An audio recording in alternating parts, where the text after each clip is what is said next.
Depuis le temps, et je pense que vous le savez, j'ai un goût particulier pour la philosophie. J'en fais beaucoup et j'en parle beaucoup. Et pour cause, à la base, c'était même mon cursus d'études supérieures à l'époque où j'en faisais encore. Et que ce soit une discipline qu'on aime ou qu'on n'aime pas, il y a forcément un moment où on y est confronté quand on lit un manga. En tout cas, on y est confronté quand on réfléchit un petit peu à ce qu'on lit. Et quoi de plus normal au final. Les personnages dans une œuvre, que ce soit un manga ou n'importe quelle autre œuvre, ils ont été créés de toutes pièces.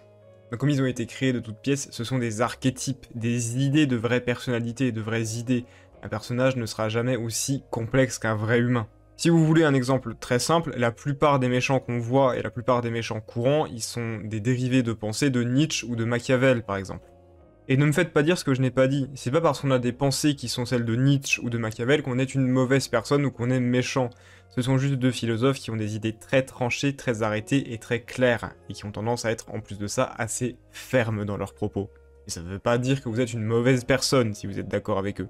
Si on veut parler d'un de ces courants de pensée, ça va être le conséquentialisme, et le conséquentialisme, c'est un truc que Machiavel y connaît vraiment super bien pour le coup. Et donc là, c'est le moment où vous êtes un petit peu perdu. Déjà, comme j'ai dit qu'on allait parler de philosophie, j'ai perdu 50% de l'audience. Et vous êtes surtout en train de vous demander, Béléus, le conséquentialisme, t'es bien mignon, mais qu'est-ce que c'est? Le conséquentialisme, c'est très simple. C'est une doctrine qui est très souvent liée à celle de l'utilitarisme. Et là, vous êtes en train de vous dire que je suis en train de vous expliquer quelque chose, et en train de vous définir un truc, en vous parlant d'un autre truc. Donc là, vous êtes encore plus paumé. Mais ça va venir.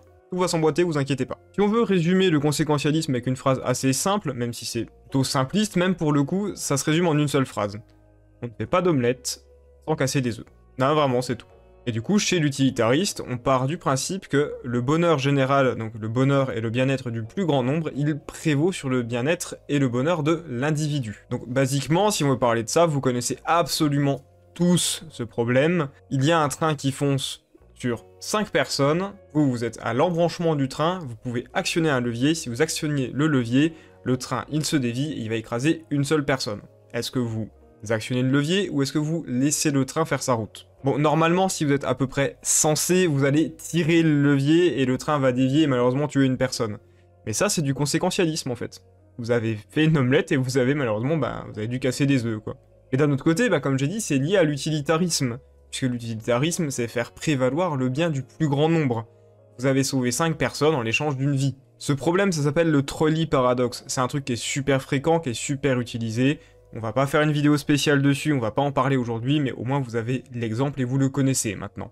Parce que cette fois-ci, on va parler de cette base de la philosophie, parce que oui, ces deux doctrines, ces deux courants de pensée, c'est les bases de la philosophie, avec un personnage que vous connaissez tous vraiment très bien, Griffith. En revanche, et je veux qu'on se l'accorde, les pensées de Machiavel et les adjectifs liés à lui ont beaucoup déformé les choses.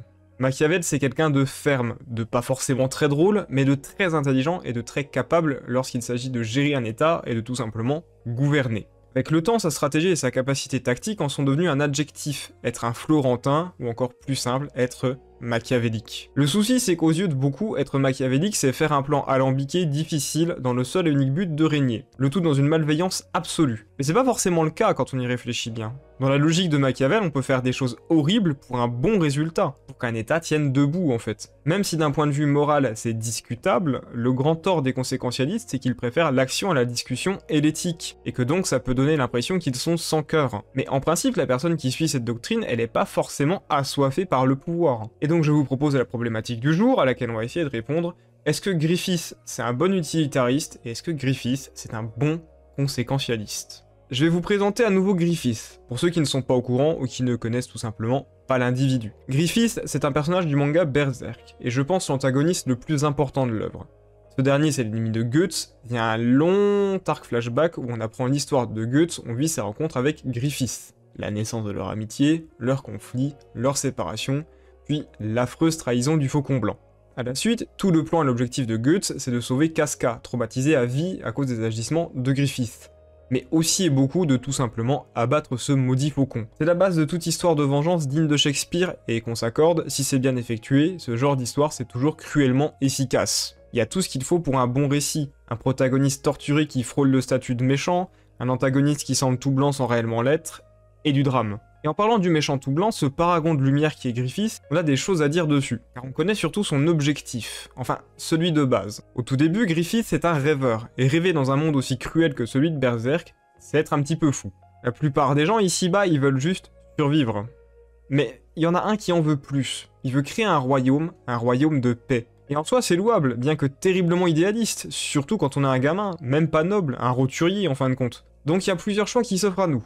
Premièrement, la voie religieuse, mais ça oblige à être sous les ordres de l'église, donc c'est pas top. Deuxièmement, la voie commerciale, on fait des échanges, on s'enrichit et on achète sa place. Mais c'est risqué. Et surtout, c'est long en plus d'être peu impressionnant. On va pas vraiment nous faire confiance. Le dernier choix, qui est celui de Griffith, c'est l'épée. Bonne idée, on n'a pas besoin de ressources si ce n'est notre force, on a des hommes sous nos ordres, donc pour un coup d'état, c'est assez pratique. Et surtout, on risque sa vie en permanence, donc les hauts placés, ils nous font confiance quand même. Mais plus encore, quand on dirige une troupe et une armée, on a besoin d'un certain atout, le charisme. Et ça, c'est quelque chose d'inné chez Griffith.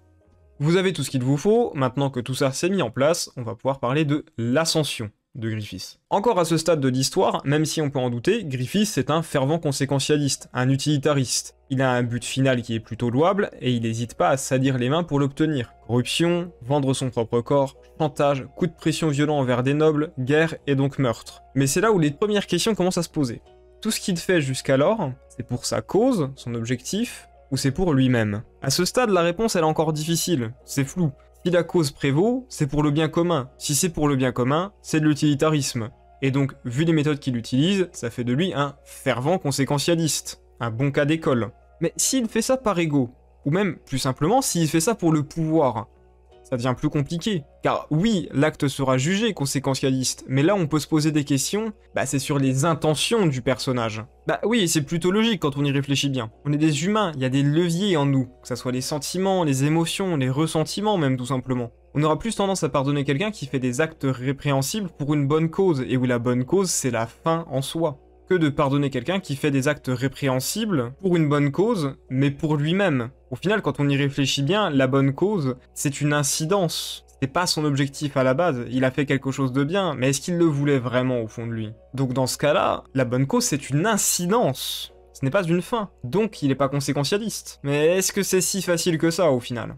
Oui, et c'est là tout le principe et tout le souci de la philosophie, essayer de définir la pensée de l'homme alors qu'il y en a 8 milliards, dont 8 milliards d'individus différents, et donc de cas d'individualité, de petites différences moindres mais qui existent quand même, c'est super dur de définir tout ça en fait. Donc pour certains, t'as fait quelque chose de bien, donc l'intention on s'en fiche, t'as fait quelque chose de bien dans tous les cas.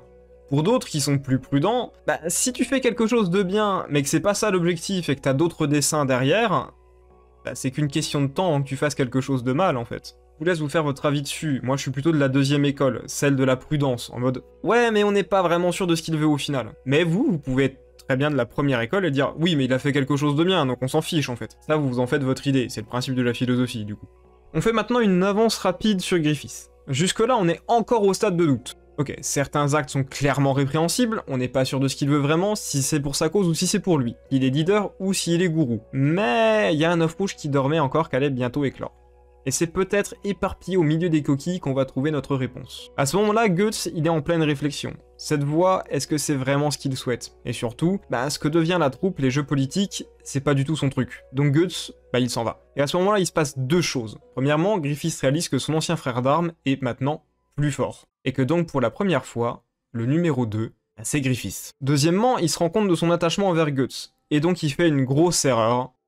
Charlotte. Bon, là, je fais le résumé en clair, il passe une nuit avec la fille du roi et il sera envoyé en torture pendant de longs mois. Puis, il sera sauvé par Goetz, mais le faucon, il était plus que l'ombre de lui-même. Il pouvait plus marcher, il pouvait plus parler, et son corps était brisé à jamais. Là, c'est le moment où tout monte crescendo. Et c'est aussi le moment où vous commencez à réaliser, où vous comprenez ce qui va se passer. Griffith, il enchaîne erreur sur erreur, son but devient de plus en plus flou, et c'est dans le reflet de l'eau que vous voyez la lune passer devant le soleil. Si je tiens à ma monétisation, je peux malheureusement pas vous montrer l'éclipse. Mais c'est un festival pour les démons, meurtres, agressions, abus en tout genre.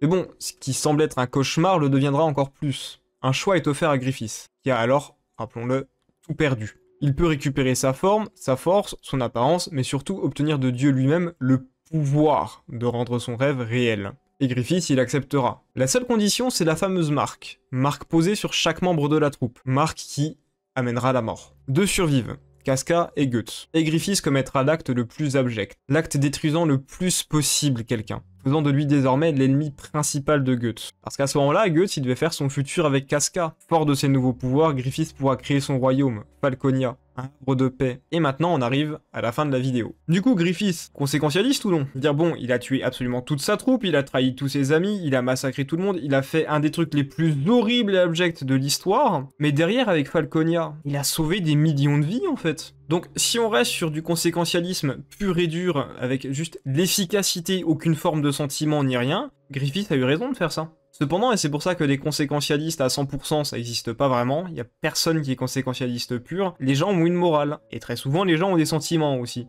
Et donc il y a des choses qu'on peut pas vraiment pardonner en fait. Et c'est ce sens moral qui, à mes yeux, va desservir à Griffith. J'ai semé quelques idées le long de cette vidéo, visant à prouver qu'à mes yeux, Griffith c'est un conséquentialiste, certes, mais que ce n'est pas un bon conséquentialiste. Premièrement, quand Guts le dépasse, Griffith, alors gorgé d'ego, ne digère que très mal cette défaite, l'éloignant une première fois de son but. Deuxièmement, quand il accepte le pouvoir de Dieu, et c'est pas Dieu qui lui explique que la ville qu'il créa sera un havre de paix, non, il le convainc en expliquant que le faucon avait besoin de marcher sur une pléthore de cadavres pour atteindre son objectif. Il n'est pas question d'un bien commun, il est question d'un règne. Griffith, plus que créer cette ville, il veut régner dessus. Et enfin, ce qui se passe avec Casca, c'était totalement gratuit. C'était de la haine, de la jalousie, de la trahison pure et dure. Il voulait la détruire, elle, et il voulait détruire Guts. Et techniquement, un bon conséquentialiste, il évite de se faire des ennemis comme ça, car il vise toujours un intérêt pragmatique, un bien commun. Techniquement, un bon conséquentialiste, il aurait dû tuer les deux témoins de ses horreurs pour que personne à part lui ne sache. Ce qu'il n'a pas fait, et ce qui donc constitue un risque exceptionnel pour Falconia. Et même en sachant tout ça, Griffith il reste relativement conséquentialiste quand même. Et il a juste fait une omelette en cassant énormément d'œufs quoi. Libre à vous de pas être d'accord d'ailleurs avec ce que j'ai dit. Je veux dire, Berserk c'est une œuvre qui est quand même assez difficile à nuancer. Est-ce qu'on peut vraiment dire à 100% que Guts il est gentil? Moi j'irais pas jusque là en tout cas. Hein. Et surtout, techniquement Griffith, lui, il a fini ce qu'il voulait. Je veux dire, il a créé Falconia, il a créé son havre de paix. Pourtant il a l'air d'avoir d'autres objectifs. Donc qu'est-ce qu'on en fait? On est censé en juger quoi? C'est difficile de savoir si le personnage est vraiment un bon conséquentialiste et ses vrais objectifs. Surtout que malheureusement, l'auteur de Berserk, il est décédé. Donc on saura jamais vraiment ce qu'il pensait. Maintenant, la seule question qu'on peut se poser, c'est combien d'œufs du conquérant Griffith il compte encore briser pour ses objectifs? Et pourtant, malgré toutes ces énigmes, malgré toute cette écriture, Griffith c'est pas le meilleur antagoniste à mes yeux. On en parlera un jour prochain, mais sachez-le, l'Apocalypse ne s'est pas encore exprimé. C'était Béléus, et je vous dis salut à tous.